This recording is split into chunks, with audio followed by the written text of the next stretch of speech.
So the other day on CNN's OutFront with Erin Burnett, Democratic strategist Keith Boykin and the co-chair of Women for Trump, Amy Kremer, got into a very interesting argument.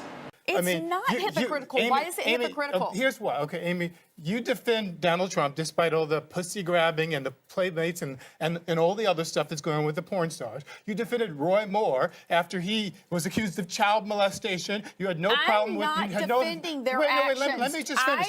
You defended Roy Moore despite all of that. But when Barack Obama was president, you were on CNN on this very air, on this very network, and you know what you said? Barack Obama doesn't love America. Because what's the difference between Barack Obama? What's the difference between Barack Obama, Roy Moore? What's the difference between Barack Obama, Roy Moore, and Donald Trump? I'll tell you what the difference is. Oh, come on. Barack Obama's a black man, and those two are white men. White Republican men you're willing to defend. Keith, come on. But you think Barack Obama does. You should be better than that. You think that Barack Obama does not love America, but you support Donald Trump and Roy Moore. A segregationist. You support a segregationist. America. Anybody that wants to fundamentally change Roy America Moore supported segregation. That fundamentally changes America. And you support that? Amy, Wanting to change something is morally neutral, and it's important that people understand that.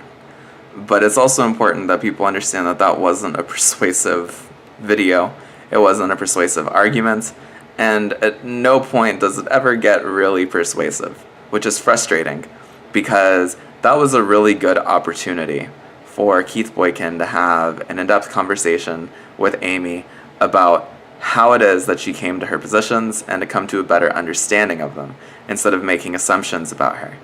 And even if those assumptions reflect reality, there are people who share Amy's opinions who do not have the same reasoning.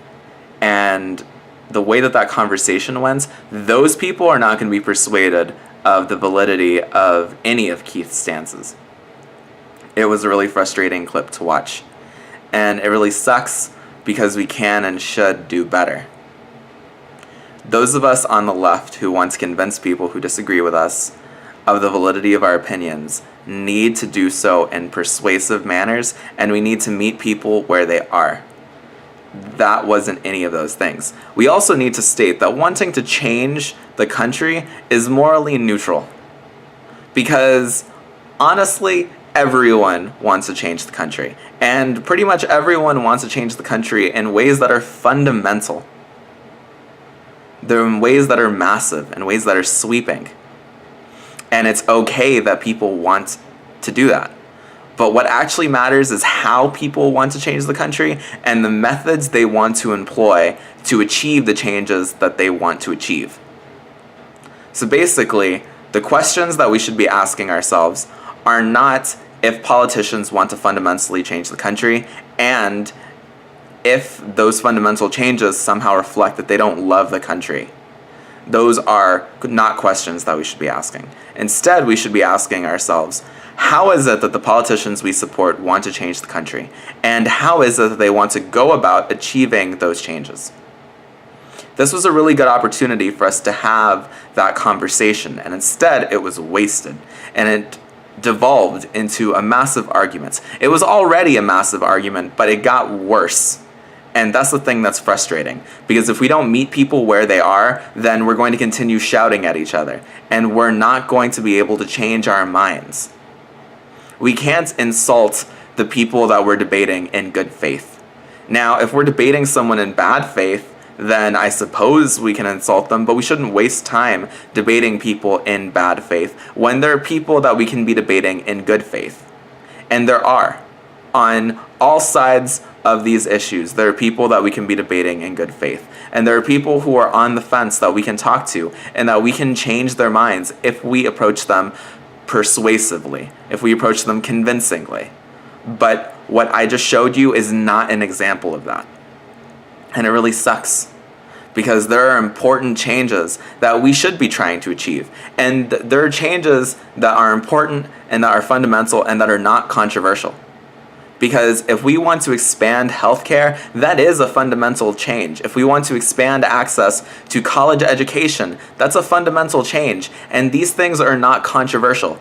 People agree that these are changes that we should be pursuing. So you see, we have opportunities to have real conversations. And we have opportunities to show people that these so-called fundamental changes are morally neutral, especially because I know that this is a stance that people dislike, that people have, that if you want to fundamentally change something, that you don't love it, and that's not true. I do love this country, and that's why I want to improve access to healthcare. That's why I want to improve access to education. That's why I want to increase the number of people who know their rights, the number of people who vote. All of these are fundamental changes. They just are. And people are not going to accuse me of not loving my country when I say that these are the things that I want to change. At least not people who are good faith individuals, people who believe that I mean well, just like I believe the vast majority of people on the other side mean well as well. I hope that this video has made sense. I hope that we can have a conversation about persuasive arguments and about debating in good faith, and I hope that you guys have a great day.